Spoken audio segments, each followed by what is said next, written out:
Hey everyone, it's Brittany and Katie with the Q team in Rochester, New York. We're back this week to talk about a popular topic that we hear almost every day.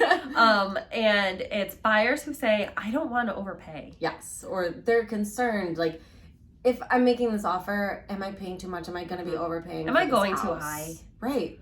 So we wanted to discuss a couple things that we explain to buyers to kind of help ease that concern with the way that the market is. First one being, a lot of times we are writing our offers with escalation clauses. Yes. As are a lot of other people. So what that means is we're gonna, let's say a house is listed at $250. We're gonna offer $275 and we're gonna escalate up to, I don't know, $320. Yeah, $300, $320, whatever it might be. So what that means is if another offer comes in higher than our $375, our offer will automatically escalate. $275. Yes. So our offer will automatically escalate above that one, up to our cap. So if our offer is being escalated to its full cap, that means that there was at least one other buyer that was willing to pay that much money. Yep. Which means that that is the market value of the house. That's how it's determined. Yes. So literally the definition of market value is basically what buyers are willing to spend for a particular product. The house being the product, there are buyers out there. If these buyers are willing to spend X amount that is close, or especially with an escalation clause, it's going to force you to pay only what another buyer is willing to pay just about as much as. Yep. So that ultimately is what market value is today. And if you're going for a mortgage, don't forget that the home still has to appraise for the value. So if the appraisal comes in short, if it comes in below what you've offered, then that's a renegotiating period. Yep. Sometimes the seller wants you to make up that difference in cash at closing. Sometimes the seller says, you know what, I tried, but I'll sell it for that appraised value. There's a million different things, situations, million might be exaggerated, but like there's a few different scenarios that could happen in that instance. But as a buyer, remember that the appraisal is a safety net, a cushion that if it comes in extremely low, you can say, wow, maybe I did get a little overzealous on this one. And if the seller isn't willing to take the appraised value, then maybe they should consider going with one of those higher offers that I'm feeling like now is overzealous, because maybe they can make up the appraisal difference, whereas you might not be willing to. There's a million things, but when we're determining market value, it is essentially what buyers are willing to pay. Yeah. And related to the appraisal, I always try to lay it out as clear as possible to a buyer. The one that's the entity that is the most on the hook for this house is the lender. In most cases, let's say you're putting 5, 10, 15, 20% down, whatever.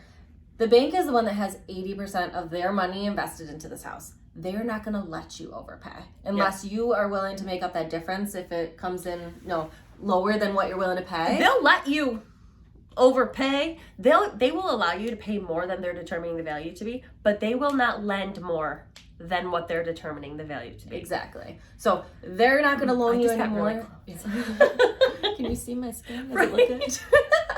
But they're not going to lend you any more than what they determine is the market value. So that either has to match up with what you're willing to pay, or you have to be, willing to make up the difference if you want to pay that price and the price is low. Yeah, so if you're getting a mortgage, that is your safety net in that aspect.